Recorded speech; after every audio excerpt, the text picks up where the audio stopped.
खासकर नीतीश कुमार ने जिस तरह एक भरी सभा के अंदर में एक महिला डॉक्टर के चेहरे से नकाब खींच करके और पूरी देश और दुनिया को ये संदेश देने की कोशिश की है कि यहाँ पर सिर्फ़ और सिर्फ एक समुदाय के लोगों की बात को सुनी और मानी और जानी जाएगी। इसमें कई बातें हैं। सबसे पहली बात यह है, हमारे पास दो रास्ते हैं। एक रास्ता तो ये है कि हम चुप करके इस चीज़ को खामोशी से जाने दें, और दूसरा ये रास्ता है कि हम बोलें। लेकिन फ़र्क इतना है कि अगर हम चुप करके बर्दाश्त कर लेते हैं तो उसमें फ़ायदा ये होगा कि शायद हमें कोई नुकसान न पहुँचे, लेकिन अगर हमने आवाज़ उठाने की कोशिश की तो शायद बात कहीं और तक चली जाएगी। लेकिन सच तो फिर सच होता है। दोस्तों, नीतीश कुमार की इस हरकत के बाद कई सारे लोगों ने कई तरह की बातें की, बल्कि मैं अगर ये कहूँ कि लोग दो धड़ों में बट गए। एक तो वो जो कह रहे थे कि नीतीश कुमार ने सही किया, बल्कि उत्तर प्रदेश के बीजेपी के मंत्री ने यहाँ तक कह दिया कि नीतीश कुमार ने नकाब खींचा है, उसके चेहरे से बुर्का को खींचा है। अगर कुछ और ही खींच लेता या पकड़ लेता तो क्या कर लेते। बात सही है, क्योंकि ये उसने अपनी सोच के मुताबिक बात की है।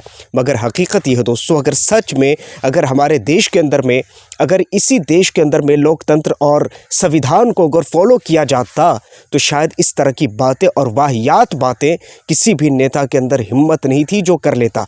मगर इसने ये बात करके ये साफ कर दिया कि हम जो चाहेंगे करेंगे, वजह सिर्फ हम सत्ता में है। सत्ता का दुरुपयोग कैसे होता है उसने ये बता दिया है।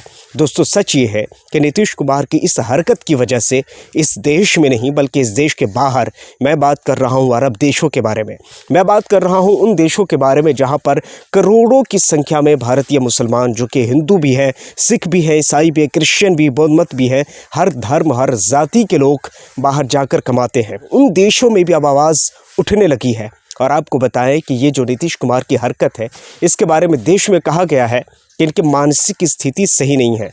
तो मेरा दो सवाल है, अगर मानसिक स्थिति सही नहीं है तो क्या बिहार के सीएम पद क्या इतने खाली हैं कि वो किसी ऐसे मानसिक रोगी को दे दिया जाए?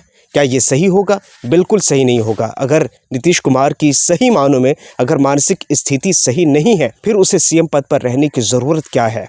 फिर उसे सीएम पद से इस्तीफ़ा दे देना चाहिए।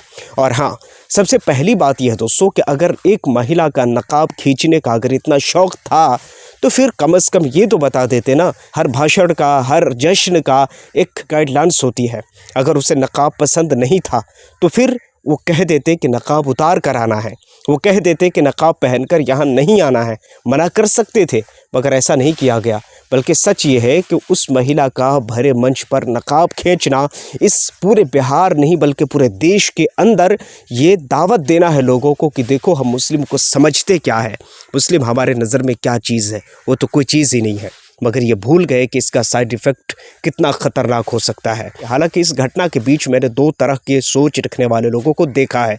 एक तो वो जो नीतीश कुमार को अंधाधुंध सपोर्ट कर रहे हैं, एक वो जो नीतीश कुमार के ख़िलाफ़ बात कर रहे हैं। अब नीतीश कुमार की इस हरकत के बाद लोगों का दो धड़े में बट जाना ये बताता है कि यहाँ बात ज़ाति की नहीं हो रही है, बात हिंदू और मुस्लिम की नहीं हो रही है।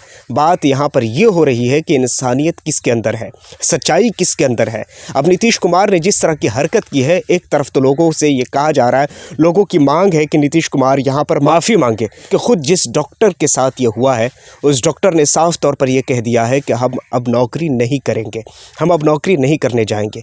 बताइए ज़रा दोस्तों कि एक तरफ तो ये कहा जाता है बेटी पढ़ाओ बेटी बचाओ, और दूसरी तरफ उसी बेटी को जो पढ़ करके उस मंच तक, उस मकाम तक जाती है, उसका नकाब सरेआम खींचा जाता है। वो भी किसी छोटे मोटे और लुच्चे लोगों की वजह से नहीं बल्कि खुद सीएम की पद पर विराजमान नीतीश कुमार की तरफ से खींचा जाता है।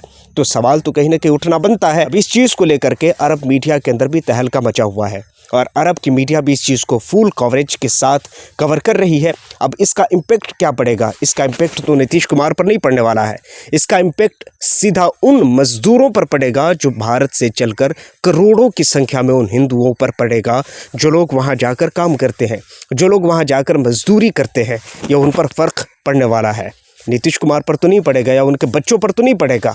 बताइए कि संविधान कॉन्स्टिट्यूशन ऑफ इंडिया ने कब कहा है किसी की धार्मिक भावनाओं को इस तरह से आप उसको ट्रीट करें?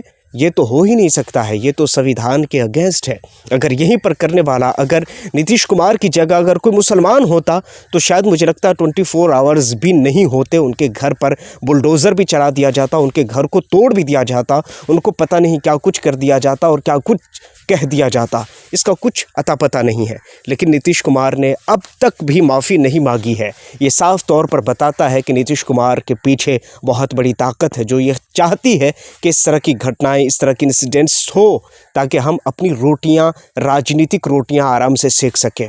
क्योंकि हमारे देश में आजकल जो कुछ हो रहा है वो कुछ इसी प्रकार देखने को मिल रहा है। तमाम घटनाओं को लेकर आप क्या कहते हैं नीचे कमेंट सेक्शन में ज़रूर बताइए। और हाँ, पहली बार अगर चैनल पर आएँ तो चैनल को ज़रूर सब्सक्राइब कर लीजिए, बेल आइकन को प्रेस कर लीजिए। अपना इसी तरह बहुत सारा ख्याल रखिए।